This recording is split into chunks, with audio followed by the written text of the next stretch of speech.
बिहार की बात करने आया हूं। आज का विषय थोड़ा गंभीर है। गंभीर इसलिए है क्योंकि सबसे बड़ी ग्रोथ वहीं होती है जहां पे सबसे ज्यादा कमजोरियां दिखाई पड़ती हों। देश के अंदर सबसे बड़ी ग्रोथ वहीं होगी जहां ग्रोथ का सबसे बड़ा गैप बाकी बचा हो। बिहार एक ऐसा राज्य है जहां ग्रोथ का सबसे बड़ा गैप है, जहां पे ग्रोथ की निश्चित रूप से बहुत तेजी से बहुत ज्यादा आवश्यकता है। मेरी जिम्मेदारी बनती है कि मैं उसको केस स्टडी के रूप में आपके सामने प्रेजेंट करूं। 7 बातें बताऊंगा क्यों बिहार इतना पीछे रह गया और क्या किया जाए ताकि बिहार आगे बढ़ सके। देखिए, सबसे पहले तो समझिए, जो हमारे 32-33 राज्य आज हमारे देश के अंदर, यूनियन टेरिटरी मिला करके 33-34, इनके अंदर बिहार का जो पर कैपिटा इनकम है वो लोएस्ट है।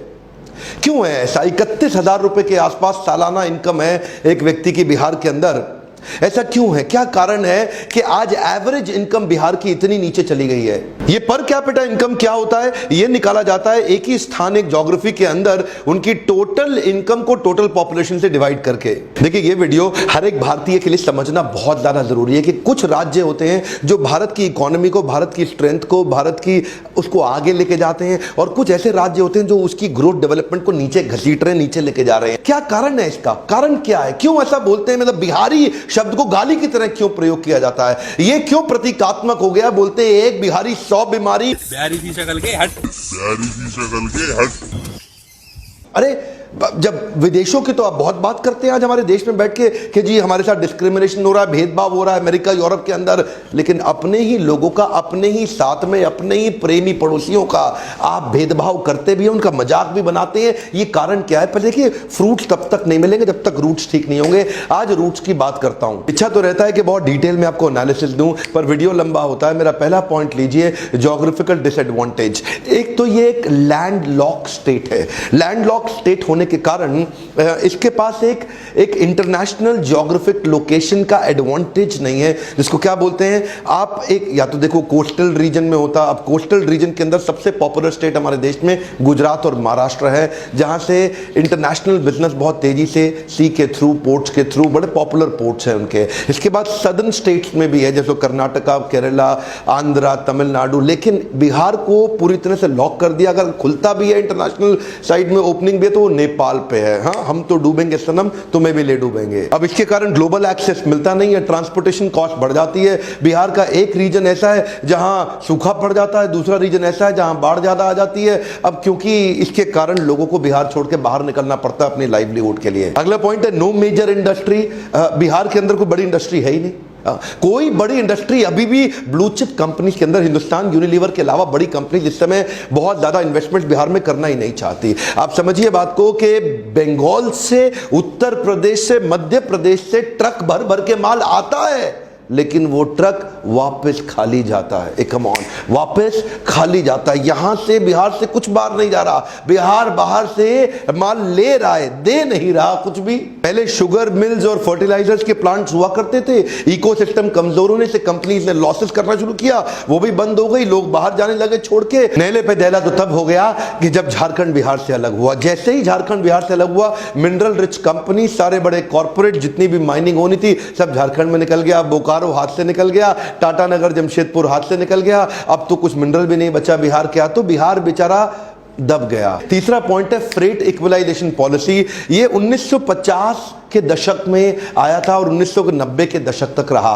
फ्रेट इक्वलाइजेशन पॉलिसी के हिसाब से, तब उस समय झारखंड बिहार जब एक ही था ना, तो जितना भी मिनरल निकलता था उसको ट्रांसपोर्ट करके अपने स्टेट में लाने के लिए सेंट्रल गवर्नमेंट ट्रांसपोर्टेशन पर सब्सिडी देती थी। तो बड़ी कंपनी, इंडस्ट्रियल लोकेशन और कोस्टल ट्रेड हब वहीं रह के अपनी कंपनी रन करते थे, वहीं अपने मैन्युफैक्चरिंग सेटअप, वहीं अपना सारा काम लगाते थे। और मिनरल उठा करके, जो मिनरल रिच प्रदेश था जिसको बोलते हैं बिहार, जब झारखंड भी एक ही था, तो यहां से मिनरल उठाया और वहीं ले गए। अरे भाई, करना क्या चाहिए था? इनको इंसेंटिव देना चाहिए था कि तुम बिहार में ही अपनी कंपनी सेट करो। पर ये क्या करते थे? इनको ट्रांसपोर्टेशन के ऊपर दे दिया इंसेंटिव कि उठाओ माल, बिहार से लेके बाहर निकल लो। सब आए, माल उठाया बिहार से, उठा के लेके सब बाहर निकल गए। अब बिहार का माल लेके सब चले गए बाहर। अगर वहीं फैक्ट्रियां लगा दी होती तो बिहार में आ जाती एम्प्लॉयबिलिटी। इधर का ना कल्चर बदल जाता। यहाँ पे एजुकेशन और एम्प्लॉयबिलिटी दोनों कम रही, इसीलिए इनकी नेशनल अर्निंग के मुकाबले बिहार की अर्निंग बहुत कम रह गई। मिनरल रिच स्टेट होने का कॉम्पिटिटिव एडवांटेज होते हुए भी इसको 1993 तक लूटा गया है। चौथा मेरा पॉइंट है, frog in the pond think it's an ocean. इसे क्या बोलते हैं? इसे बोलते हैं कुएं का मेंढक। जो कुएं का मेंढक है ना, वो उस कुएं को समुद्र समझता है। तो जो बिहार का आदमी है ना, वो सिविल सर्विसेज को ही सब कुछ समझता है। उसके लिए जिंदगी सिविल सर्विसेज ही है सब कुछ। IAS IPS IFS बन जाऊं, सरकारी नौकरी मिल जाए, रेट लिस्ट तय कर दिया, तेरी सरकारी नौकरी, तेरे को दहेज में इतना पैसा मिलेगा। इनको क्या लगता है, सरकारी नौकरी मिल गई, IAS ऑफिसर बन गया, ये टेबल के ऊपर तो लेगा, नीचे से भी लेगा। और क्या सोचते, ये एक्चुअली बिहार में ना कल्चर बन गया। ये देखते थे अपने आसपास, ये देखो ये बाबू है, IAS अफसर है, अब बिजली तो आ नहीं रही है, लेकिन सरकारी जनरेटर पे इसके घर में 24 घंटा बिजली रहती है। तो एक एस्पिरेशन सोशल प्रूफ के साथ बनता चला गया पूरे प्रदेश के अंदर। अच्छा, क्रेज इतना ज्यादा हो गया सिविल सर्विसेज का कि अब अगर कोई व्यापार करने निकले भी ना, तो वो क्या बोलते हैं, ए चौबे जी छब्बे बनने निकले, डूबे बन के लौटे। दैनिक भास्कर का मैं एक आर्टिकल पढ़ रहा था, क्या कहते हैं, पॉपुलरली बिहार के अंदर रेट लिस्ट तय कर दी गई है। IAS अफसर है, इतने का दहेज मिलेगा। IAS अफसर को 1 से 3 करोड़ का दहेज मिल जाता है, IPS को 80 लाख से 2 करोड़, IRS IFS को 50 से 80 लाख मिलेगा, थोड़ा कम मिलता है बेचारों को। इंजीनियर PSU PCS ऑफिसर बन जाए, 40 से 80 लाख मिलेगा। एक्चुअली इसमें जात पे भी डिपेंड करता है, ऊंची जात को 80 लाख, नीची जात को 40 लाख। बैंक PO दरोगा स्टेशन मास्टर 15-20 लाख ले लेगा। सरकारी पियोन भी खाली हाथ नहीं जाएगा, वो भी 5 लाख रुपए तो निकाल लेगा दहेज के। ये क्या हो गया, ये सरकारी नौकरी ही सब कुछ है। एक बिहारी आदमी के लिए वो क्या कहते हैं, कहीं सूखा कहीं बाढ़, ना मिले नौकरी ना व्यापार, तो सरकारी नौकरी सब कुछ है। अभी बिहार को मैं और समझ ही रहा था कि इतने में किसी ने मुझे डाउरी कैलकुलेटर पे दिखा दिया। उसमें अपनी उम्र लिखो, कास्ट लिखो, क्या हो तुम, और उसके बाद लिखो प्रोफेशन कैसा है, मंथली सैलरी कितनी है, कहां पे काम कर रहा है, दिखने में कैसा, गोरा चट्टा काला, हाइट कितनी है, पहली शादी है कि दूसरी शादी है, माता पिता क्या करते हैं। इससे क्या होगा, आपका डाउरी कैलकुलेटर निकल के आ गया कि कितना दहेज मिलेगा। इन्हीं चीजों ने मार दिया है हमारे देश को। आज भी हमारे देश में ऐसे संस्कार है कि दहेज की कमाई पे लाड टपकती है कि तेरे को कितना मिला, मेरे को कितना मिला, गाड़ी कौन सी आई। मेरा 5वां पॉइंट है, Bihar is famous for caste politics. Caste politics का मतलब क्या हुआ, इधर कास्ट पॉलिटिक्स ज्यादा चलती है, डेवलपमेंट पॉलिटिक्स कम चलती है। अच्छा देखो, हर चीज के फायदे नुकसान भी होते हैं। कास्ट पॉलिटिक्स का कुछ फायदा तो है। फायदा यह है कि पहले यहां पे जो ऊंची कास्ट होती थी वो नीचे वालों को बहुत दबाते थे पैसे से। अब वो उनको पैसे से दबाते थे, तो ये सोचे कि हम लोग जो है ना, सत्ता की पावर से, पॉलिटिक्स की पावर से अपने आप को खड़े करें, हमारे पास पैसा नहीं है। तो ये छोटी छोटी कास्ट के लोग इकट्ठे हुए और इन लोगों ने अपने आप को ऊंची जात के लोगों के सामने अपने आप को ताकत से खड़ा किया। तो कुछ फायदा होता है, निश्चित रूप से होता है।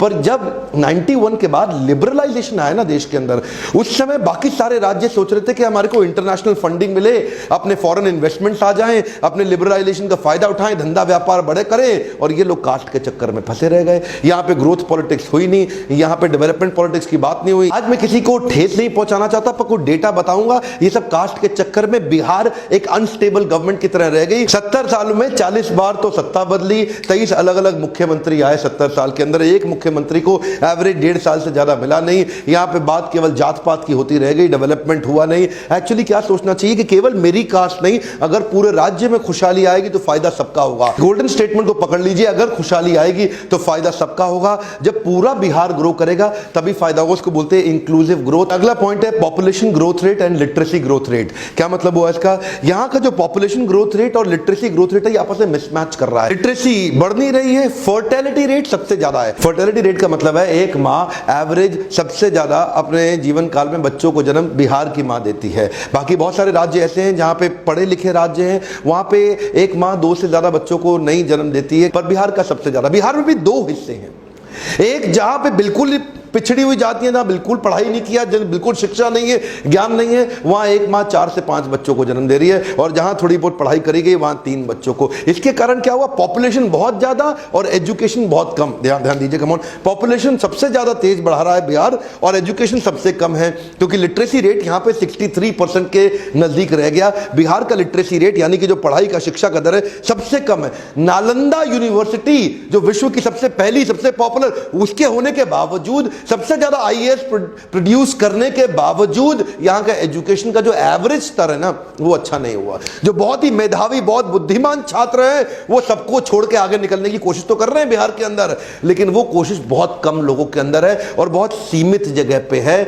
उसके नए एवेन्यूज नहीं खोले जा रहे। अगला मेरा पॉइंट है education and employability is directly proportionate to earnings. इसका क्या अर्थ हुआ, समझिए बात को।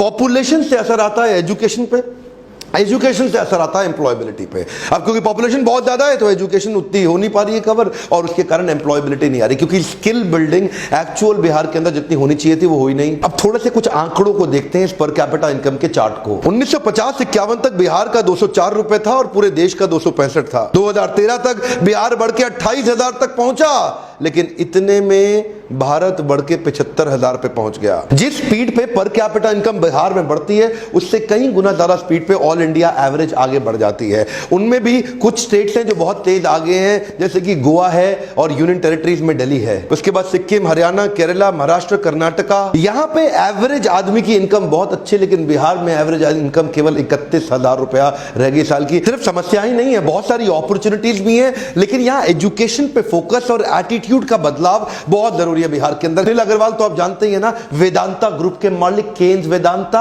आज one of the top 10 Indian rich people इनकी लिस्ट में इनका नाम आता है। ये बिहार से निकल के आए हैं। रविंद्र कुमार सिन्हा को नहीं जानते आप? SIS सिक्योरिटी इंटेलिजेंस सर्विस, सबसे बड़ी देश की सिक्योरिटी कंपनीज, इनके IPO भी निकले और इनफैक्ट इनकी कंपनी बहुत तेज ग्रो कर गई। बहुत सारे ऐसे व्यापारियों को जरूरत है जो एम्प्लॉयबिलिटी जनरेट करके दे सके।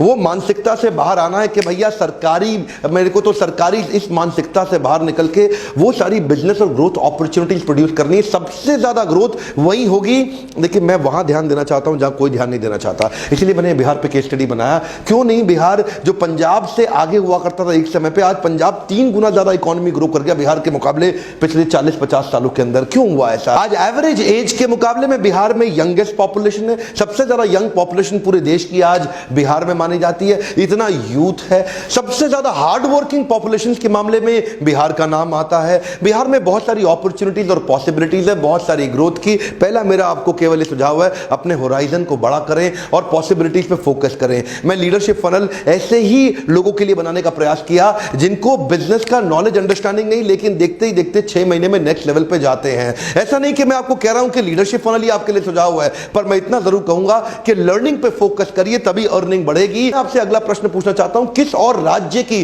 केस स्टडी आप मुझसे चाहते हैं समझना? नीचे कमेंट बॉक्स में लिखिए। कौन से और स्टेट के ऊपर केस स्टडी बना सकूं? बिहार को आगे लेके जाना न केवल मेरी बल्कि इस देश में हर व्यक्ति की जिम्मेदारी है। बिहार के लोगों तक, हमारे प्यारे भाइयों तक ये वीडियो को पहुंचाइए, ताकि उनके अंदर शायद हो सकता है ये इंस्पिरेशन की चिंगारी जाग जाए। आपका वीडियो शेयर करना बड़ा महत्वपूर्ण है, क्योंकि अगर आप शेयर करेंगे तो लोग वीडियो देखेंगे, क्योंकि आपके शेयर करने में बहुत वैल्यू है। इसलिए इस वीडियो को पूरे बिहार के मेरे सारे भाइयों तक पहुंचाइए, ताकि उनके अंदर इंस्पिरेशन की एक चिंगारी जागे। अगर मेरे एजुकेशन बेस्ड वीडियो से अगर आपकी इतनी सी भी मदद होती है तो लाइक जरूर करा करिए। आपके लाइक से मुझे पता चलता है कि आपको इस प्रकार की वीडियोस पसंद है।